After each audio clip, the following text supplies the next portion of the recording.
I believe we are standing at a really critical inflection point for the global leader in CRM. You're talking about Salesforce. Exactly. A company that commands over 20% of the entire market. They're projecting revenue to soar past, the massive figure of $60 billion by 2030. That's an ambitious target. It is. Yeah. But achieving that goal, that 2030 target, it hinges entirely on their ability to execute one massive strategic shift. The transition to AI. The transition from being a standard CRM provider to becoming a fully AI-powered enterprise. The risk is high, but the rewards are just substantial. Welcome to DeepResearchGlobal.com podcast. So my mission today really is to deliver a comprehensive analysis of Salesforce's strategic position as we look toward 2026. This material, I think, provides the critical intelligence that every investor needs to understand the company's strengths. Your foundational strengths, right? But also their vulnerabilities. And most importantly, those massive growth vectors driven by artificial intelligence. We have to look beyond the simplified headlines. Absolutely. Right. And examine the detailed financials, the tech advancements, everything that's underpinning this big shift. I agree. I think establishing that context is everything here. Before we unpack the SWOT framework, we need to nail down the baseline of where this company sits today. Okay. What I see is a company with just undeniable market dominance. They're operating at a scale that, frankly, few software firms can even touch. What are the numbers looking like? Well, they reported $37.9 billion in total revenue for their fiscal year 2025. And the growth. That was a growth of 8.72% year over year. And the scale is just immense. I think a lot of investors, especially those focused only on those percentage growth rates, sometimes forget how large this operation is. And how diverse geographically. Exactly. Salesforce serves over 150,000 businesses globally. Yeah. And critically, they are still the undisputed global leader, 20.7% of the entire CRM market share. On top of that, their operating margin is robust. We're talking approximately 20% plus. This is a financially mature, very resilient entity. But here's the key question. The question I believe every investor has to be asking today. What's that? The current market cap is over $260 billion. So I need to know if the core business, even with this new generation of AI, truly justifies that valuation multiple. And can they hit that 2030 target? Precisely. Will their strategic execution support that ambitious $60 billion revenue goal? My analysis is focused very intensely on whether their AI moves are generating the margin expansion needed to support that high price. Okay, so let's start with the foundation then, the strengths. Yeah. These are what gives Salesforce the capacity, the financial oxygen to even attempt this massive transformation. Right. My analysis has to begin with their market position. It is, for all intents and purposes, unassailable. You think so? I've reviewed the proprietary industry data, and the conclusion is clear. Salesforce has been the #1 CRM provider for 12 consecutive years. That's not just leadership. No, it isn't just slight leadership.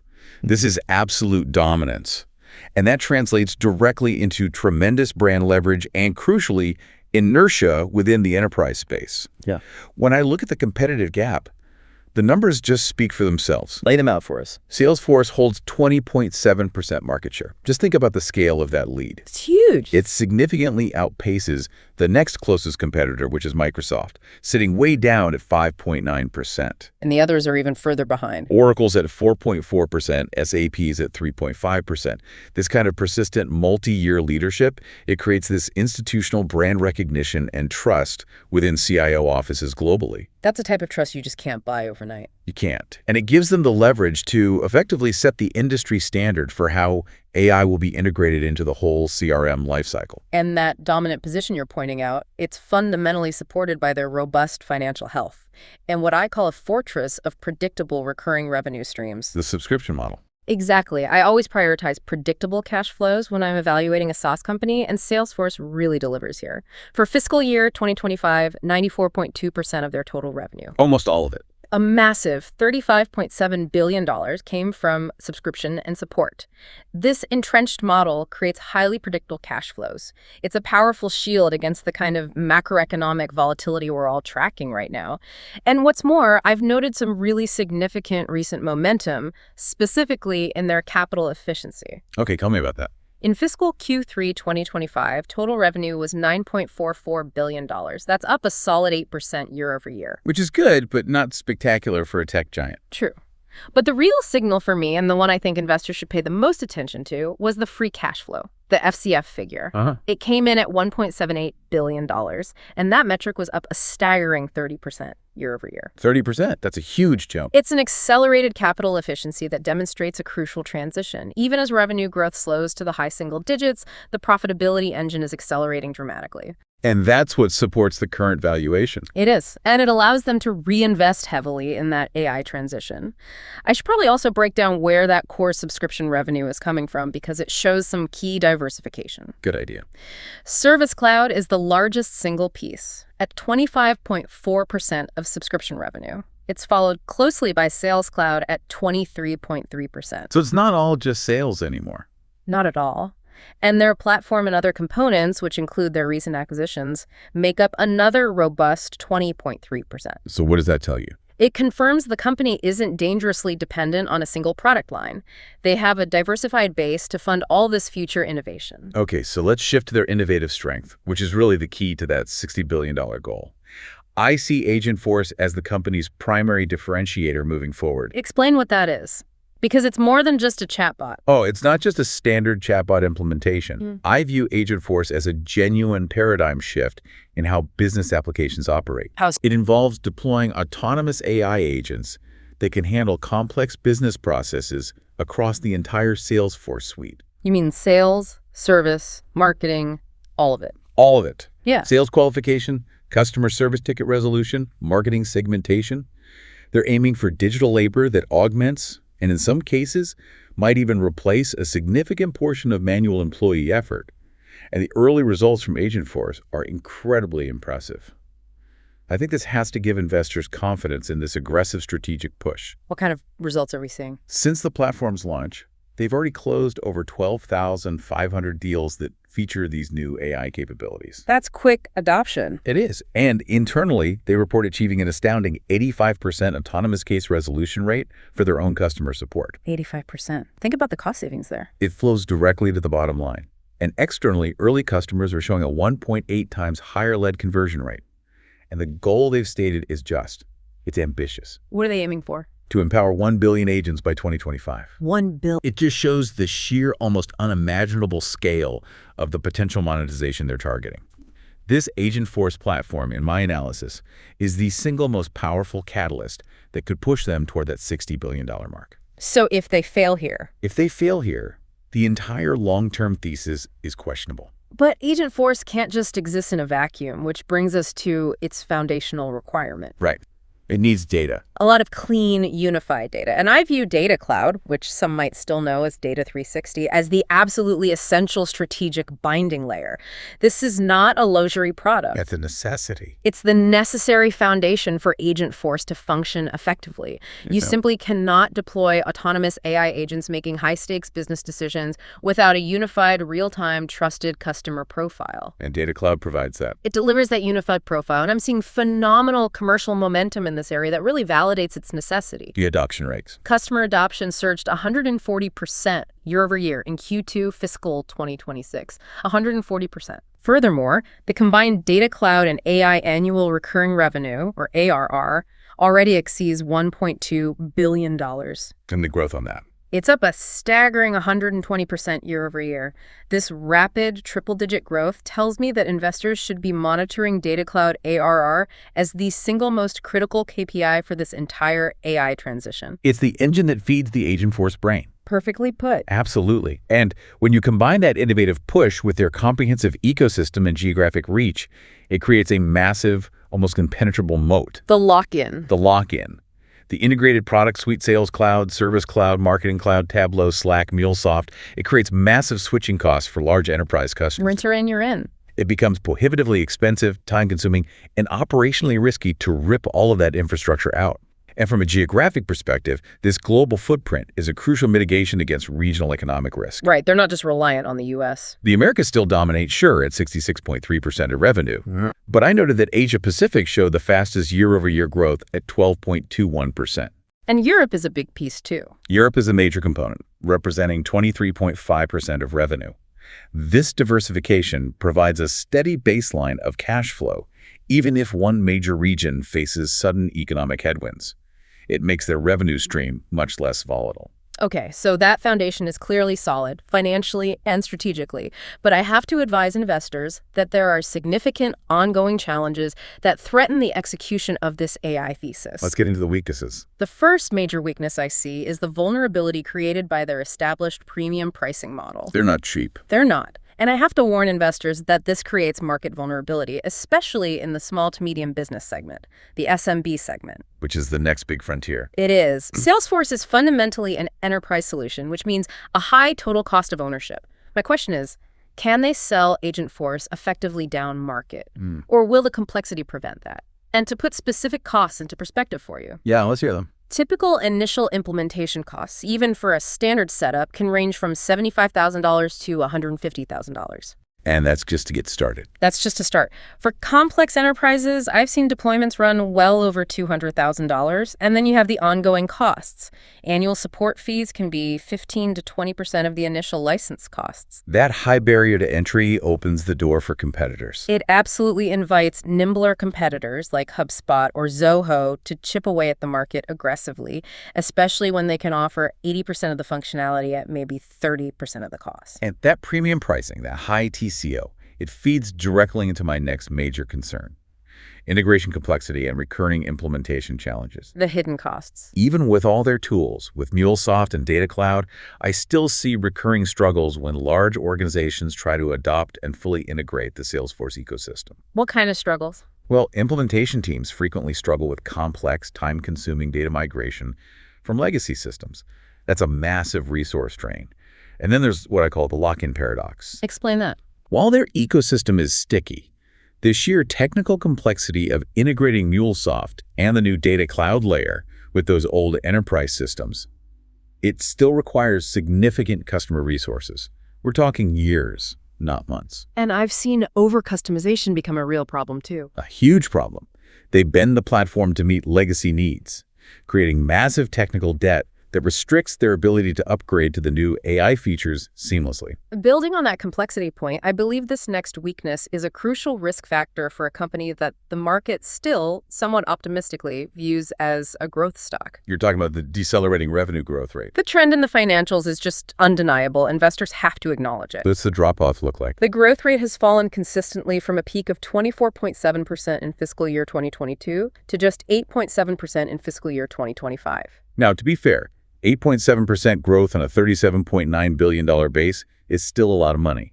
It's billions in absolute dollar terms, absolutely. But the deceleration clearly indicates market maturity. It means Salesforce requires exponentially larger capital deployment through R&D or expensive acquisitions just to maintain those high single-digit growth rates. So investors need to adjust expectations. My analysis suggests they have to shift their focus away from organic growth in core CRM and look entirely to margin expansion. And I see that challenge of revenue deceleration being compounded by what I view as a structural reliance on acquisitions. Their dependence on strategic acquisitions to fuel previous growth cycles. This introduces a chronic integration risk that management has to continuously manage. The Slack deal comes to mind. The Slack acquisition for $27.7 billion in 2021 is a prime example. It still requires substantial ongoing integration effort to fully realize the projected synergies. And they keep buying. Right. Tableau and MuleSoft are mostly integrated now. But the continuous need for these large strategic buys, like the recent $1.9 billion owned company acquisition, it just creates recurring integration burdens and complexity.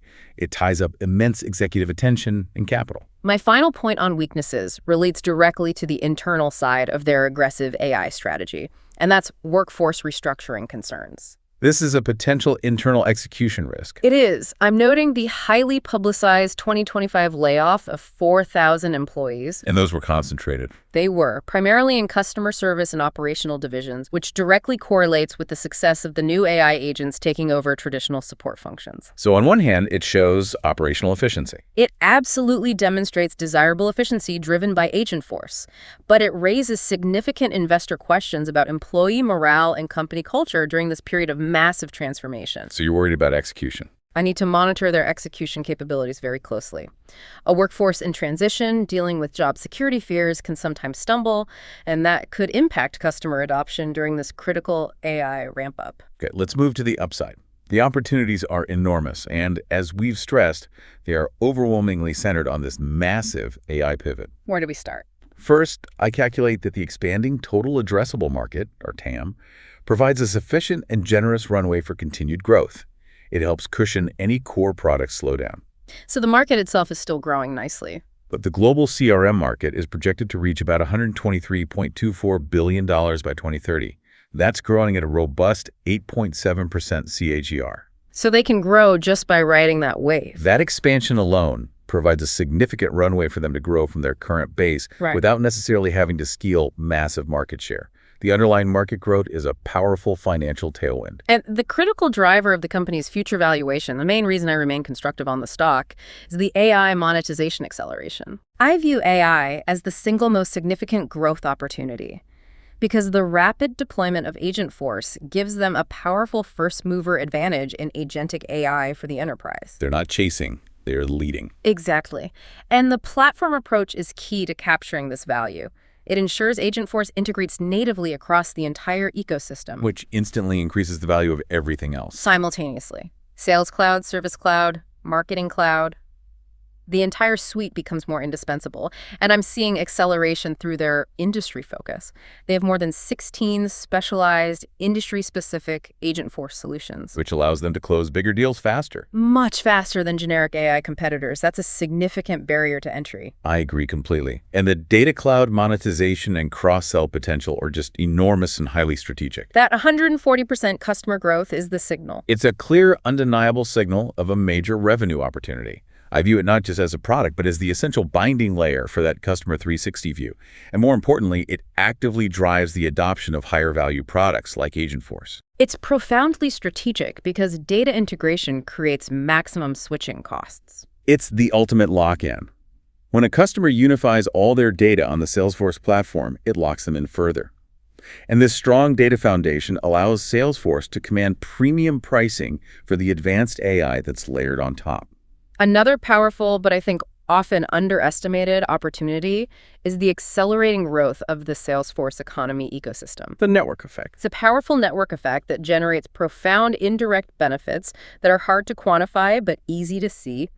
IDC projects that the Salesforce ecosystem will create 9.3 million jobs and generate $1.6 trillion in new business revenues by 2026. $1.5 trillion. This vast, thriving ecosystem of third-party partners and skilled professionals is an enormous strength. It reduces one of the primary weaknesses we just discussed. The implementation barriers. Exactly. The availability of certified professionals significantly reduces the difficulty and cost for new customers to adopt the platform, strengthening their network effects dramatically. Finally, on opportunities, I believe that industry-specific solutions expansion offers the greatest, most achievable potential for high-margin revenue growth. If at industry clouds. The industry clouds, yes. In areas like financial services, healthcare, manufacturing, retail, these offer opportunities for deeper, specialized market penetration. And what's the key takeaway for investors there? These specialized solutions typically command significantly higher average deal sizes because they solve highly specific, often regulated industry problems. They also reduce implementation time dramatically because they're pre-configured. So it's instant competitive differentiation. Especially in risk-averse sectors like healthcare. This is high-margin business that I anticipate will drive accelerated ARR growth, even if core sales cloud growth continues to decelerate. Now, for the threats, investors must maintain extreme vigilance because the competitive landscape is not just intense. It's intensifying. It's intensifying across multiple, well-capitalized fronts. I see the most significant threat coming from the tech giants leveraging their massive ecosystem. Microsoft Dynamics 365 is highly aggressive. They bundle CRM seamlessly with Office 365 and Azure. This creates inherent integration advantages and tremendous pricing pressure for any enterprise already in the Microsoft suite. They can offer free integration where Salesforce needs MuleSoft. A formidable foe. And it's not just Microsoft. The traditional ERP players are adapting quickly. Like Oracle and SAP. Oracle NetSuite appeals strongly to the mid-market with unified ERP CRM solutions. And SAP's cloud revenue growth is reportedly outpacing Salesforce by 3x in some key segments. These are companies that already have deep roots in the enterprise back office. Which gives them a huge strategic advantage when cross-selling CRM.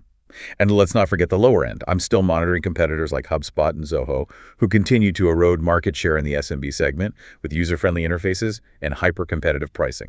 Beyond the direct competition, I see the constant specter of macroeconomic uncertainty and IT budget pressures weighing heavily on long-term contracts. Right. Enterprise software spending is highly sensitive to broad economic downturns.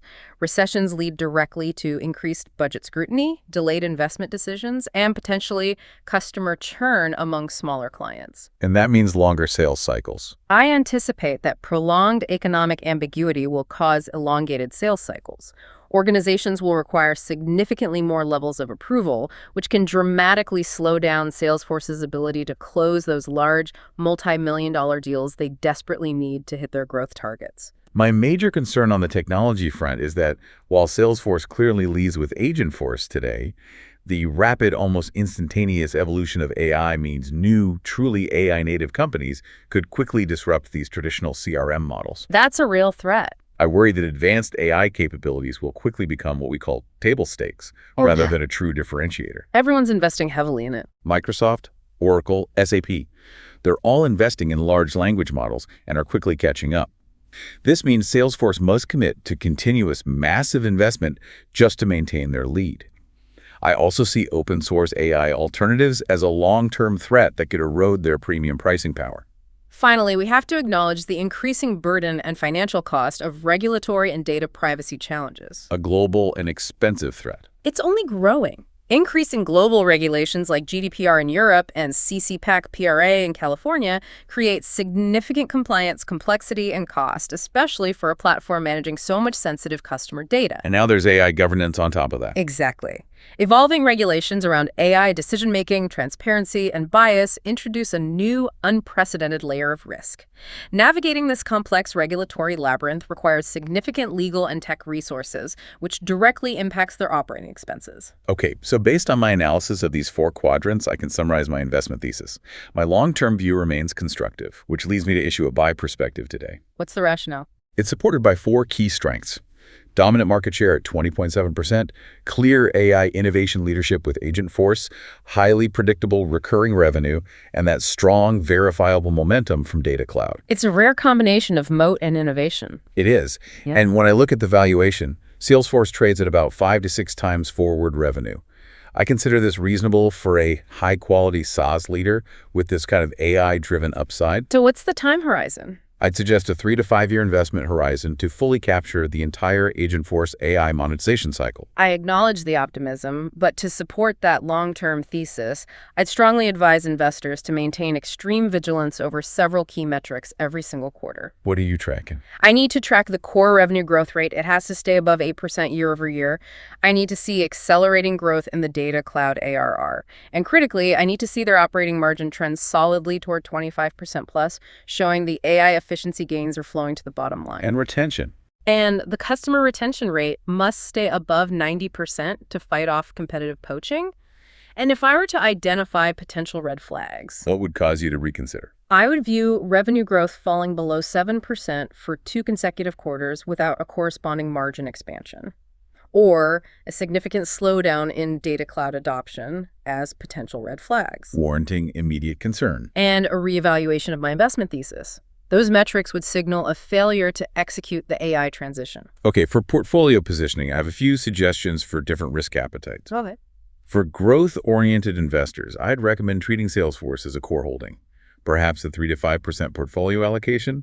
This is a high-conviction bet on Agentforce reaching that $60 billion target by 2030. And for more risk-averse investors, I'd suggest a more cautious wait-and-see approach. Establish a position only after you see clearer, quantifiable Agentforce revenue contribution in their quarterly reports. or stay diversified. Or consider diversified cloud computing ETFs for broader sector exposure without taking on this specific execution risk directly. I think Salesforce is truly at a defining pivotal point.